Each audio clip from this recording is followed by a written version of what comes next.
Mūsų atlikto komunalinių atliekų tvarkymo audito rezultatai rodo, kad jei visi Lietuvos gyventojai tinkamai rūšiuotų jų namuose susidarančias atliekas, perdirbimui tinkamų atliekų ir kitų atliekų šalinimas sąvartynuose gerokai sumažėtų.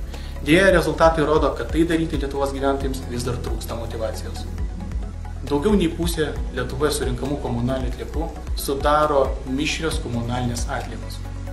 Trečdalį mišrių komunalinių atliekų dėl netinkamo rūšiavimo sudaro pakuočių atliekos ir kitos antrinės žaliavos, kurių tvarkymas tinkamai jas rūšiuojant būtų organizuojamas pagal gamintojų ir importuotojų atsakomybės principą.